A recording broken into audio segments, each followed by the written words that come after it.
Puji Tuhan, haleluya. Silakan duduk saudaraku yang terkasih. Haleluya, shalom. Shalom. Puji Tuhan, selamat hari Minggu bagi kita semuanya. Selamat beribadah dalam keluarga Allah. Seperti yang Tuhan inginkan supaya kita tidak menjauhkan diri dari pertemuan-pertemuan ibadah kita. Haleluya, semua bersuka cita, amin, berbahagia di dalam Tuhan, amin saudara. Karena kita percaya bahwa Tuhan yang kita sembah ada bersama dengan kita, walaupun dalam segala musim yang harus kita lalui, saudaraku yang terkasih. Puji Tuhan, haleluya. Saudara, kita akan masuk kembali ke dalam kebenaran firman Tuhan. Minggu lalu saya sudah membagikan kebenaran firman Tuhan dengan judul tetap berbuah walau di tahun kering. Ya, hari ini saya mau membagikan kebenaran firman Tuhan apa yang Tuhan taruhkan untuk kita bisa tetap hidup di dalamnya, yaitu tetap menabur walau di tahun kering. Amin saudara. Katakan sama-sama, tetap menabur walau di tahun kering. 1, 2, 3. Tetap menabur walau di tahun kering. Saudaraku yang terkasih, dengarkan firman Tuhan baik-baik bahwa tabur tuai adalah hukum yang terus-menerus berlaku dalam kehidupan manusia. Sekali lagi dengarkan, tabur tuai adalah hukum yang Tuhan berikan di dunia ini dalam kehidupan manusia, bahwa itu adalah hukum yang terus berlaku dalam kehidupan kita sampai bumi ini selesai. Coba baca Kejadian 8 ayat 22, saya bacakan pendahuluannya saudara. Selama bumi masih ada, takkan berhenti-henti musim menabur dan menuai, dingin dan panas, kemarau dan hujan, siang dan malam.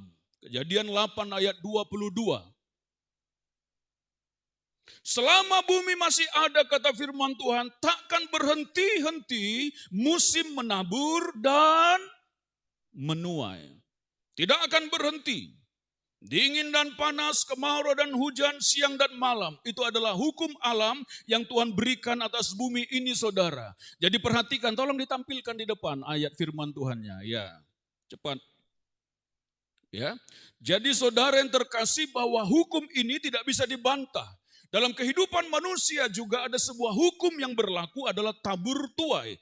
Tabur tuai, tabur tuai, tabur tuai. Itu yang kita pahami saudara. Tetapi pertanyaannya, pada saat kita mengalami sebuah musim yang kering rasanya, musim yang penuh dengan kelaparan, musim yang penuh dengan rasanya tidak baik bagi kehidupan kita, apakah kita tetap menabur? Di sini banyak problem orang-orang percaya, anak-anak Tuhan, sehingga situasi kondisi dunia mempengaruhi imannya, sehingga dia tidak lagi menabur seperti yang Tuhan inginkan saudara.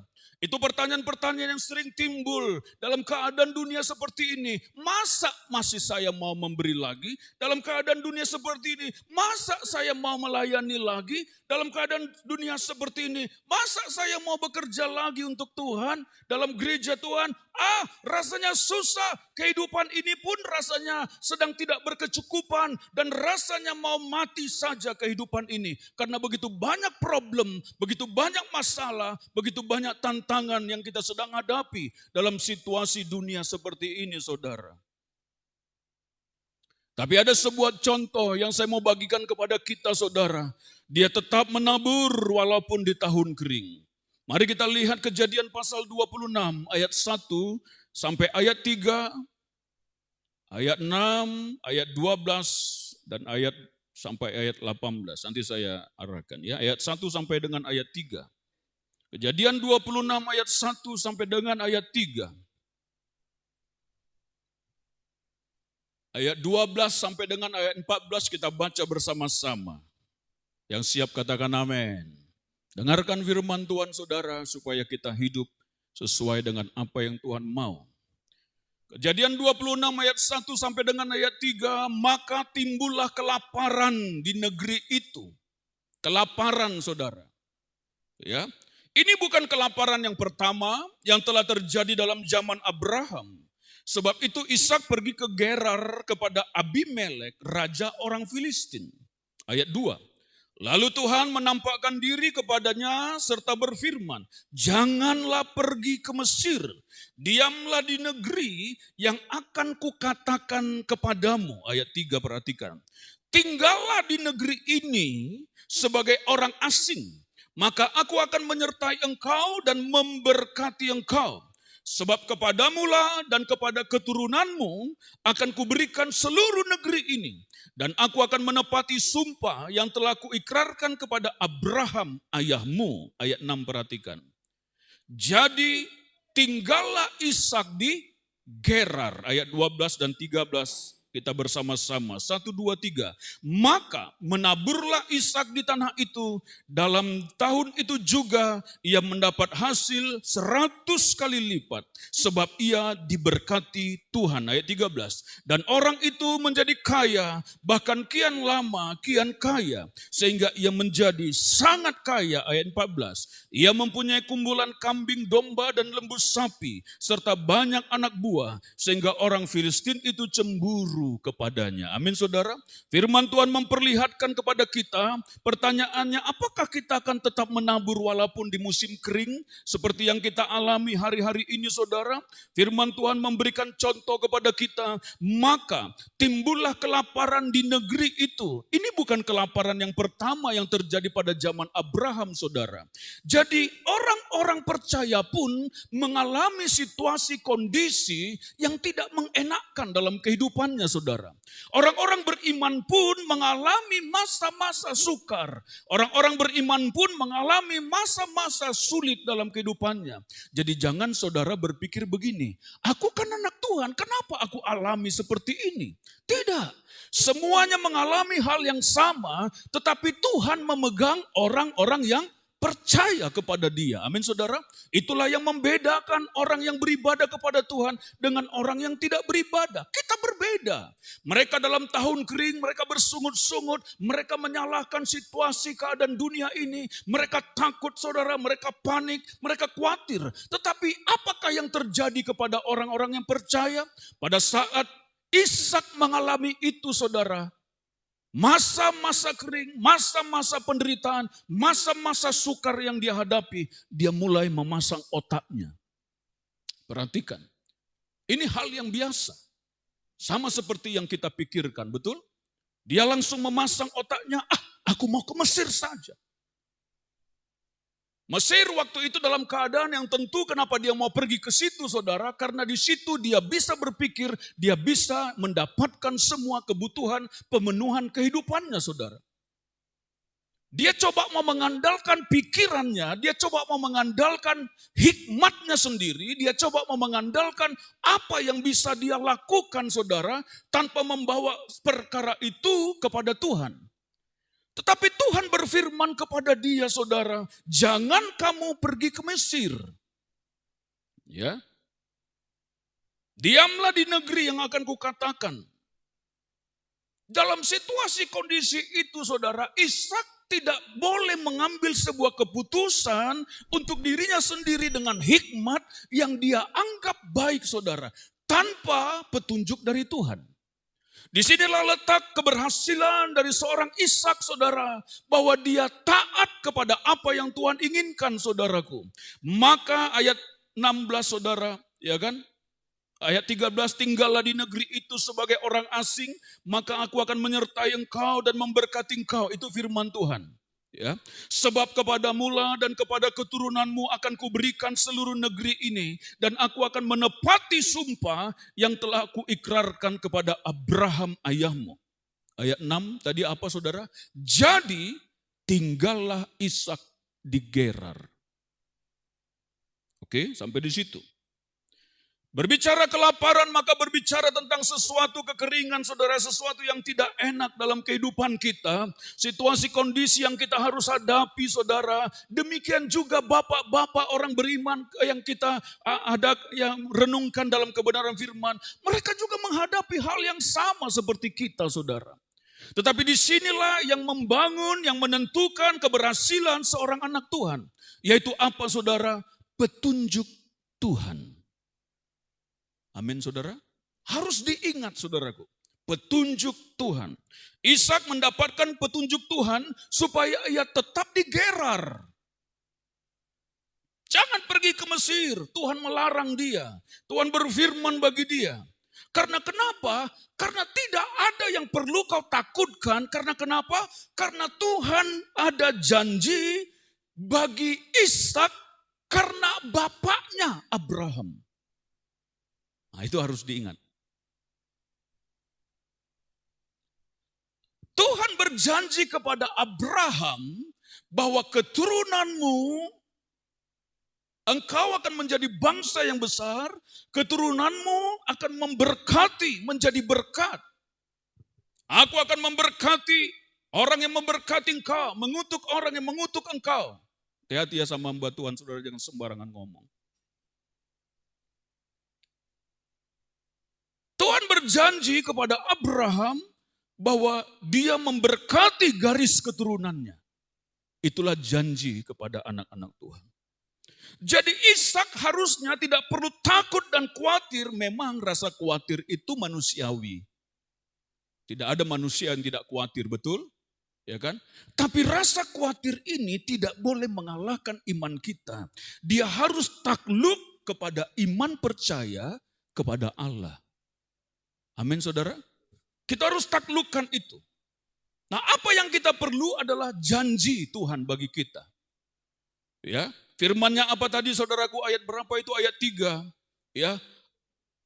Aku menyertai engkau dan memberkati engkau, sebab kepadamulah dan kepada keturunanmu akan kuberikan seluruh negeri ini, dan aku akan menepati sumpah yang telah kuikrarkan kepada Abraham bapakmu.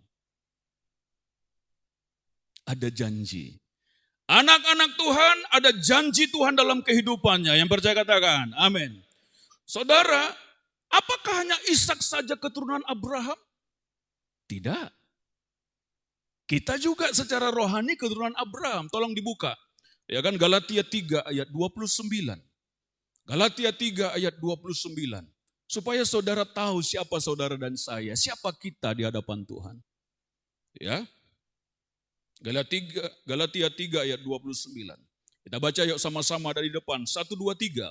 Dan jikalau kamu adalah milik Kristus, maka kamu juga adalah keturunan Abraham dan berhak menerima janji Allah. Katakan sama-sama, wow. Amin, saudara. Jikalau kamu adalah milik Kristus, siapa yang menjadi milik Kristus dalam hidupnya? Siapa ada Kristus? Amin, saudara. Ya kan? Jikalau kamu adalah milik Kristus, kamu juga adalah keturunan Abraham secara rohani maksudnya. Karena iman tadi. Dan berhak menerima janji Allah.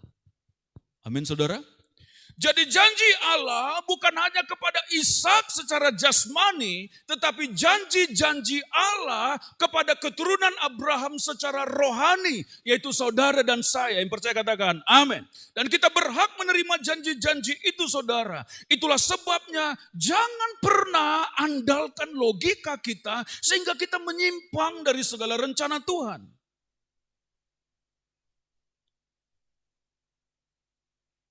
Saudara pernah baca renungkan kitab Rut? Ada Naomi di dalamnya. Coba renungkan nanti di rumah. Pada masa kelaparan dalam bangsa itu, saudara, Naomi dengan suaminya, anak-anaknya pergi ke daerah Moab. Bukan orang pilihan. Dia berpikir bahwa di sana dia bisa mendapatkan segala sesuatu. Tapi Naomi akhirnya pulang dengan tangan hampa. Suaminya mati, kedua anaknya mati. Tapi puji Tuhan ada Rut yang tetap setia kepada mertuanya itu. Tapi dia pulang dengan tangan hampa. Kadang-kadang sering sekali kita berpikir mencari sesuatu jalan keluar untuk sebuah kehidupan kita. Kita merasa bahwa kita punya hikmat, kita merasa kita punya pengetahuan. Kita berhitung sana sini ini dan akan kita lakukan ini. Tapi kita tidak mencari petunjuk Tuhan dalam kehidupan kita. Saudara, maka kita akan salah melangkah. Kita lupa siapa kita. Kita anak Tuhan, kita keturunan Abraham. Kita berhak menerima janji-janji itu. Amin, saudara. Saudara dan saya bukan orang sembarangan. Saudara orang pilihan Tuhan yang sudah dipanggil, diselamatkan dengan darah Yesus, dan engkau punya hak, punya mandat, punya kepercayaan di dalamnya untuk engkau menjadi orang yang diberkati oleh Tuhan. Supaya kita menjadi berkat. Amin, saudara. Kita harus tahu siapa kita.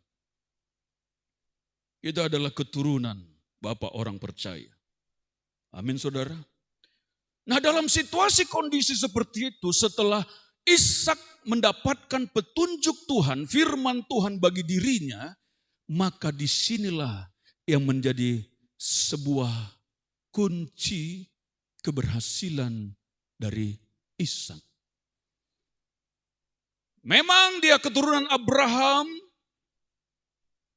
dan berhak menerima janji itu, tapi harus ada ketaatan di dalamnya. Saudara dan saya memang sudah menerima Yesus secara pribadi, memberi diri dibaptis, dan menjadi bagian di dalam Yesus Kristus, keturunan Abraham yang berhak menerima janji-janji itu. Tetapi jangan pernah melangkah hanya dengan sebuah kekuatan logika dan hikmat sendiri, tetapi datang kepada Tuhan, dapatkan petunjuk Tuhan, dan taat di dalamnya. Itu kunci keberhasilan. Jadi ketaatan Ishak adalah sebuah dasar dari keberhasilan dia. Ayat 6 tadi kan begitu ya. Jadi tinggallah Ishak di mana? Di Gerar. Tadinya dia mau pergi ke Mesir. Dia tinggal di Gerar. Ini tempat kondisi yang kering. Sedang ada masa kelaparan. Harusnya logika bermain, tetapi Tuhan bilang, tetap kau di situ, jangan kau pergi. Tetap di situ saja. Dan saya mau beritahu, Ishak taat. Ketaatan seseorang membawa hidupnya ke dalam berkat-berkat Tuhan. Enggak ada orang yang enggak taat lalu diberkati Tuhan, enggak ada itu. Enggak ada orang yang tidak setia lalu diberkati Tuhan. Enggak ada.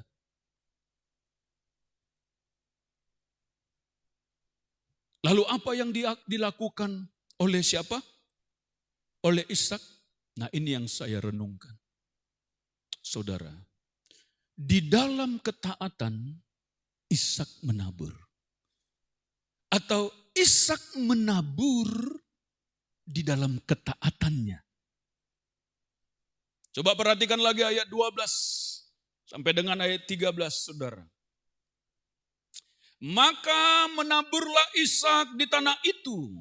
Dan dalam tahun itu juga ia mendapat hasil berapa? 100 kali lipat sebab ia diberkati Tuhan. Ayat 13. Dan orang itu menjadi kaya, bahkan kian lama kian kaya. Sehingga ia menjadi sangat kaya. Amin. Saya tidak berkata bahwa saudara dan saya harus seperti Ishak, saudara. Ya kan, kalau ayat ini kan aminnya luar biasa. Dan orang itu menjadi kaya. Lalu apa? Bahkan kian lama, kian kaya. Sehingga ia menjadi sangat kaya. Siapa yang mau? Wah, semuanya.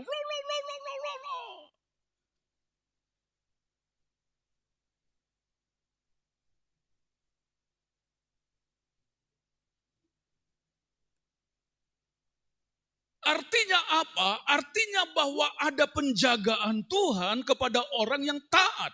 Ada penjagaan Tuhan dan pemeliharaan Tuhan dalam kehidupan orang yang mau menabur di dalam ketaatan. Saya mau beritahu saudaraku yang terkasih, pengertiannya adalah bahwa tidak pernah kekurangan orang yang memberi bagi kemuliaan Tuhan. Tidak pernah kekurangan orang yang menabur. Tidak pernah.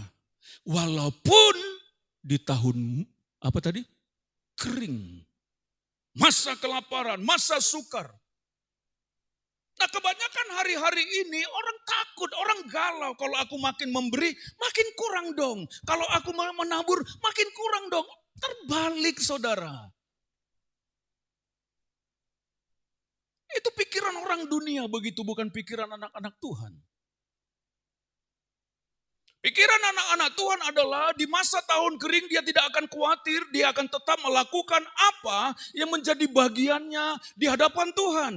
Karena firman Tuhan yang berkata dan dia harus taat melakukan itu walaupun di tahun kering. Jadi masa-masa sukar, saudara, tidak akan pernah membuat anak-anak Tuhan makin hancur jatuh ke bawah. Tidak, saya tidak percaya itu. Orang yang taat, orang yang menabur dalam ketaatan, tidak akan pernah mati dalam kekurangan.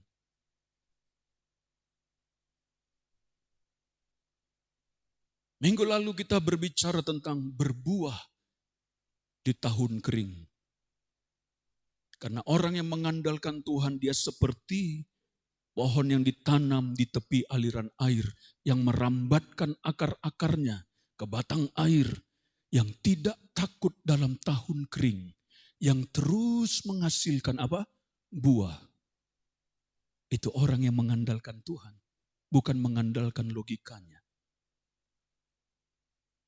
Amin, saudara. Kita harus, cara berpikirnya harus sesuai konsep firman Tuhan. Ya.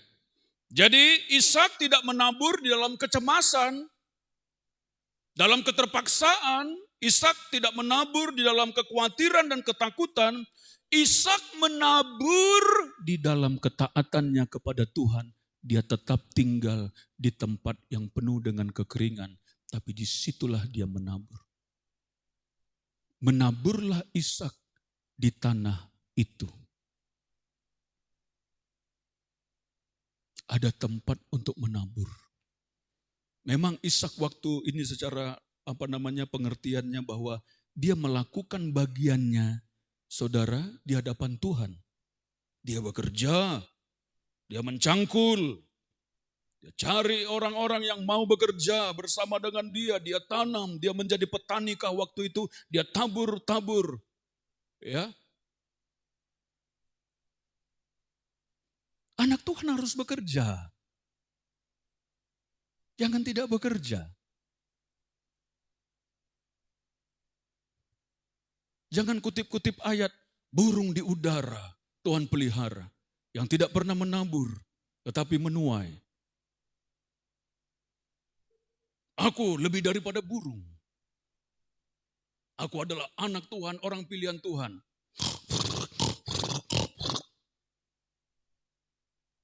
Ngeronong ngerene, wes ngeronong ngerene, turu, wes turu, mangan. Wes mangan, ngopi-ngopi. Lalu tidak berbuat apa-apa. Pikirkan sesuatu, cari hikmat Tuhan, bekerja dan menabur di tanah itu, saudara. Di mana tempat saudara dan saya menabur? Tabur di tanah di mana tempat Tuhan tempatkan saudara dan saya.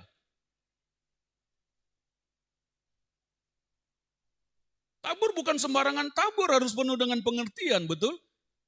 Di tanah itu.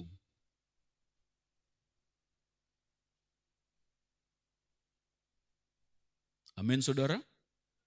Aduh, jadi anak Tuhan gak takut loh dengan masa kekeringan. Karena firman Tuhan di Yeremia tadi kemarin berjanji bahwa kita akan tetap berbuah. Grafik anak Tuhan tuh bukan begini, bro. Grafik anak Tuhan tuh begini. Walaupun goncang-goncang sedikit seperti kita naik pesawat. Tapi tetap berjalan. Amin. Tetap sampai tujuan. Jadi dia gitu, enggak. Cepat naik, cepat turun seperti Apollo. Itu satelit 3, Telkom 3 jatuh ke bumi. Naik, tidak pada kondisi yang kuat, push jatuh lagi. Kita tidak begitu. Kalau saudara dan saya sadar bahwa kita adalah anak-anak Tuhan, maka tugas menjadi bagian kita adalah yang pertama, tetap taat kepada Tuhan. Amin. Lakukan apa yang Tuhan inginkan. Yang kedua adalah bekerja, tabur di dalam ketaatan itu, saudara. Maka kita akan berada dalam iman yang kita lakukan itu, saudara, yang kita percaya. Dan Tuhan tidak akan pernah biarkan kita. Ya. Ishak tetap menabur walaupun di masa kelaparan atau kekeringan, dia bekerja. Saudara, dari film rohani itu apa namanya itu, saudara? Faith like apa itu? Potatoes, ya.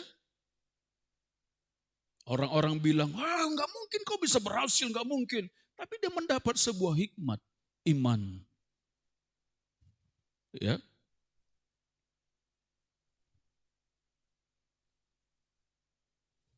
Jadi tahun-tahun kekeringan bukan berarti membuat kita menjadi tidak menabur, saudara.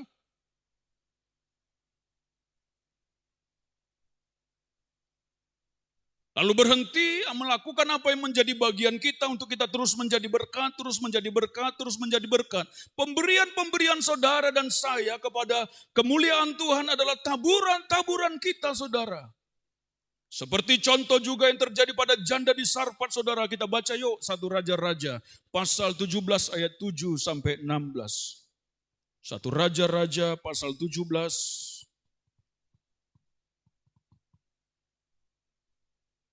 ayat 7 sampai dengan ayat 16.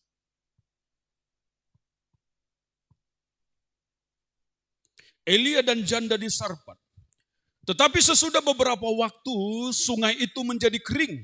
Perhatikan, saudara, sebab hujan tiada turun di negeri itu. Kering, saudara. Kering. Apa? Kering. Kering, saudara, ya. Kanker, kantong kering. Ayat 8, maka datanglah firman Tuhan kepada Elia. Bersiaplah, pergilah ke Sarfat yang termasuk wilayah Sidon dan diamlah di sana. Ketahuilah, aku telah memerintahkan seorang janda untuk memberi engkau makan. Sesudah itu ia bersiap, lalu pergi ke Sarfat. Ini tahun apa? Tahun apa waktu tadi kita baca? Tahun kering, ingat itu, saudara.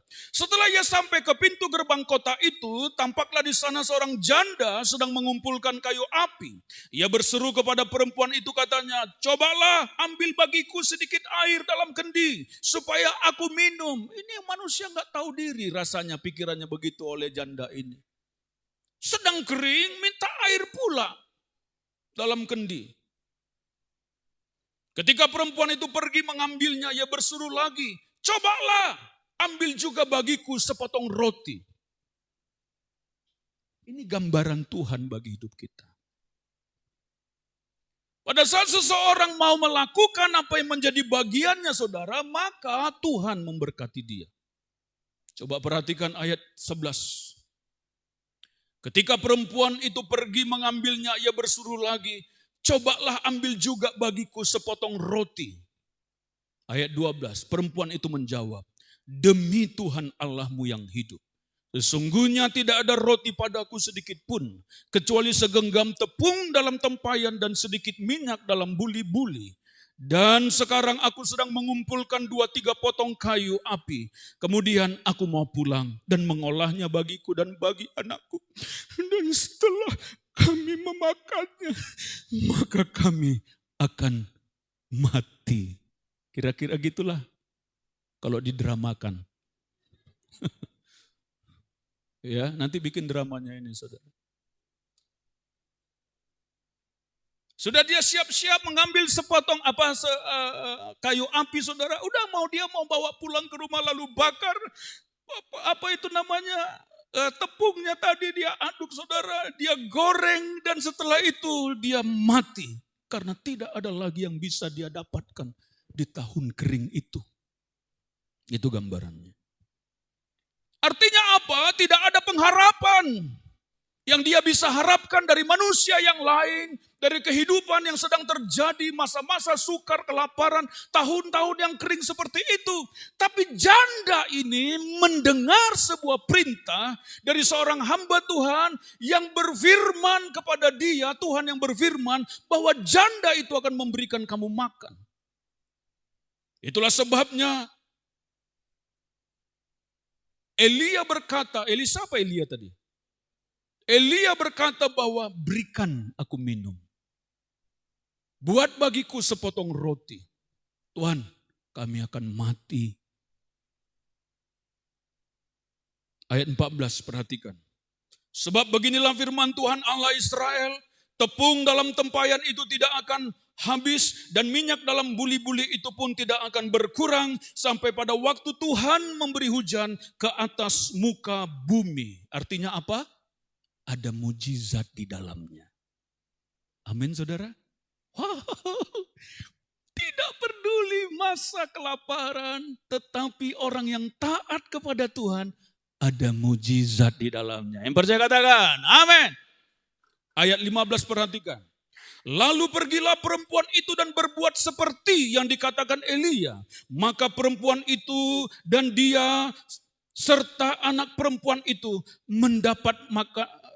Ayat berapa tadi? Sorry, kelewatan. Ayat 13, ya ayat 13. Kami akan mati Tuhan katanya kan. Tapi Elia berkata kepadanya ayat 13, janganlah takut. Pulanglah, buatlah seperti yang kau katakan.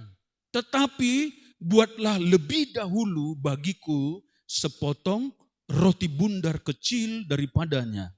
Dan bawalah kepadaku, kemudian barulah kau buat bagimu dan bagi anak-anakmu. Saudara, dalam hidup ini utamakan Tuhan. Saya mau beritahu, utamakan Tuhan. Ya, apa yang menjadi bagian Tuhan, berikan kepada Tuhan. Utamakan Tuhan. Ayat 14, sebab beginilah firman Tuhan Allah Israel, tepung dalam tempayan itu tidak akan habis dan minyak dalam buli-buli itu pun tidak akan berkurang sampai pada waktu Tuhan memberi hujan ke atas bumi. Ayat 15, lalu pergilah perempuan itu dan berbuat seperti yang dikatakan Elia. Maka perempuan itu dan dia serta anak perempuan itu mendapat makan beberapa waktu lamanya. Ayat 16 sama-sama, 1, 2, 3. Tepung dalam tempayan itu tidak habis dan minyak dalam buli-buli itu tidak berkurang seperti firman Tuhan yang diucapkannya dengan perantaran Elia. Ada firman Tuhan yang diucapkan dari perantaran Elia hamba Tuhan itu. Dan janda ini mendengar dan taat walaupun di tahun kering. Dia nabur. Dia lakukan. Dia punya iman timbul. Seperti yang difirmankan. Amin saudara. Kenapa kita tidak berani memberi? Kenapa kita tidak berani menabur? Karena logika kita lebih kuat dari iman kita. Kekhawatiran kita lebih kuat daripada iman percaya. Sehingga kita takut memberi. Takut menabur. Tapi firman Tuhan menjamin sekali lagi bahwa Allah tidak pernah berhutang kepada orang yang memberi. Allah tidak pernah berhutang kepada orang yang mau menabur dan menjadi berkat bagi banyak orang, bagi kemuliaan Tuhan. Percayalah saudara, pada saat saya melakukan sesuatu, itu bukan hanya untuk saya. Itu sedang saya persiapkan untuk anak-anak garis keturunan saya. Karena ada janji Tuhan bagi kita. Dan taburan-taburan yang kita lakukan, itu dipegang oleh Tuhan. Harus belajar menabur deh, jangan pelit.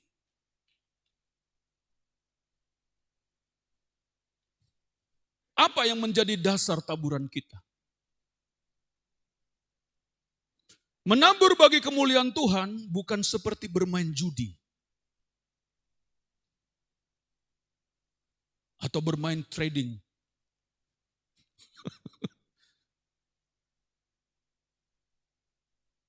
Gak salah sih investasi ke situ. Tapi logikanya jangan sampai kita dikuasai dengan sesuatu yang lain. Tapi dalam hal menabur, itu bukan seperti bermain judi. Begini maksudnya.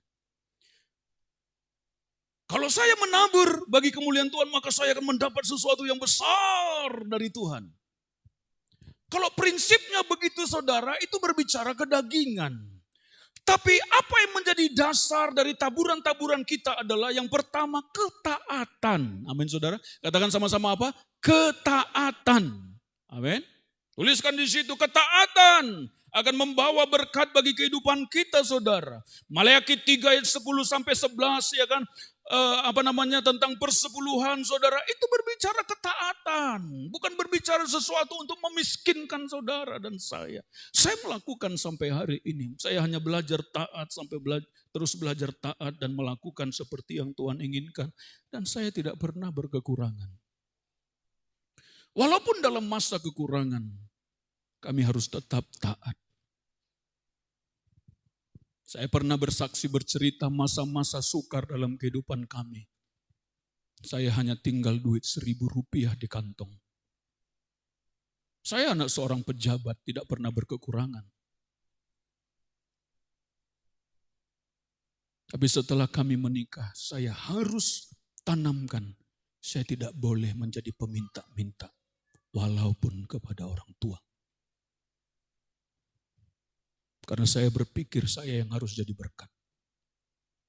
Pada saat duit semakin kempes dan tidak ada yang bisa diandalkan.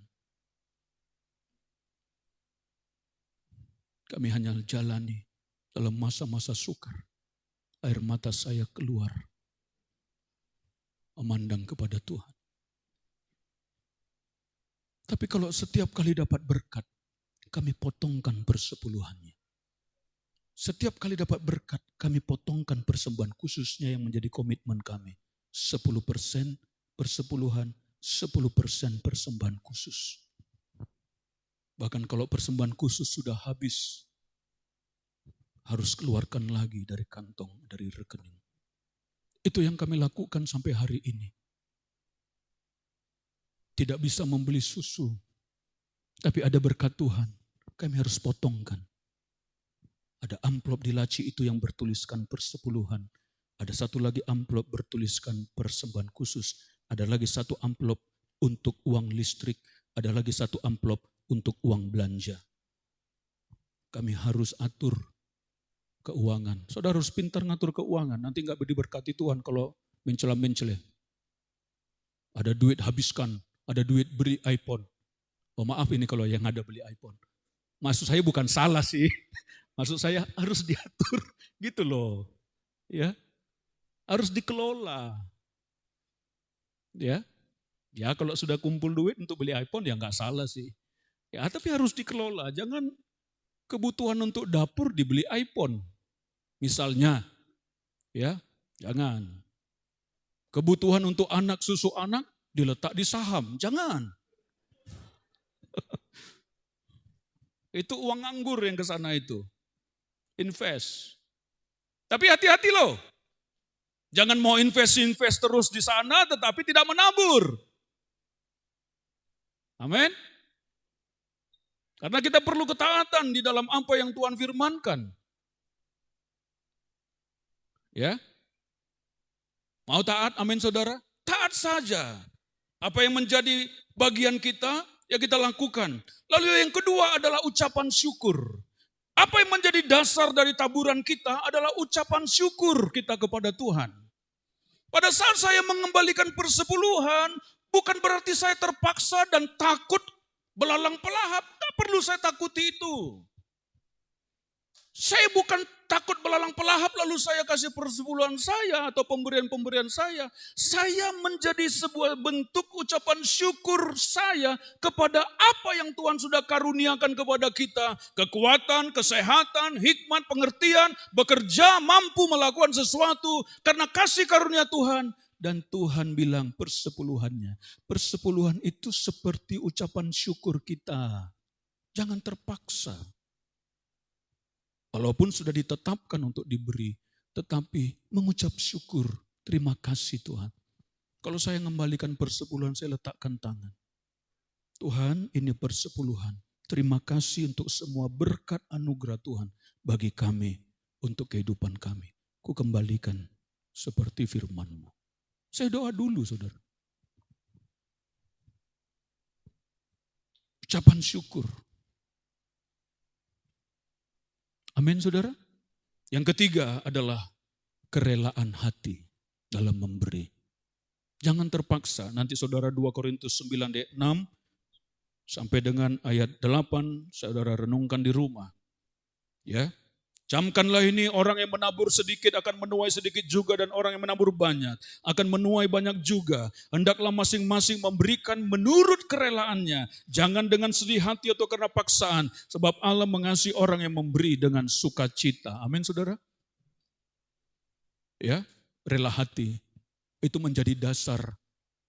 Rela saja, jangan pikirkan. Ya, jangan dicari-cari, diungkit. Kemana duit yang sudah saya persembahkan itu? Ngapain tanya-tanya itu? Ya, gereja bukan koperasi simpan pinjam. Gereja rumah Tuhan. Pada saat saya memberi, ya udah. Mana laporannya? Laporan apa? Kita hanya perlu berdoa supaya semua berjalan. Rela hati. Pada saat saya sudah keluarkan, rela. Seberapa yang saudara bisa berikan, rela untuk kemuliaan Tuhan. Jangan karena terpaksa. Janjiman. Kada tahu. Lagi susah nih. Menderita aku nih. Disuruh lagi memberi. Apa? Jangan. Rela hati, enggak mau beri, enggak usah. Tuhan enggak suka kepada orang yang terpaksa. Jadi dasar dari pemberian kita adalah apa? Katakan sama-sama, pertama apa? Ketaatan. Yang kedua apa? Ucapan syukur. Yang ketiga apa? Kerelaan hati. Amin, saudara? Amin. Lakukan menjadi bagian kita. Begini. Kalau kita mendapat berkat, dengarkan ya firman Tuhan. Ada benih untuk ditabur. Benih yang untuk ditabur jangan dimakan, bro. Karena kamu gak nuai nanti. Harus diingat. Di dalam berkat Tuhan itu ada benih untuk ditabur. Jangan dimakan. Itu makanya perlu mengelola keuangan. Mana untuk Tuhan, kembalikan. Mana persembahan khusus, alokasikan. Untuk siapa? Untuk orang tua misalnya. Untuk siapa? Untuk misi, untuk gereja, untuk pelayanan Tuhan. Untuk siapa? Untuk orang-orang membutuhkan.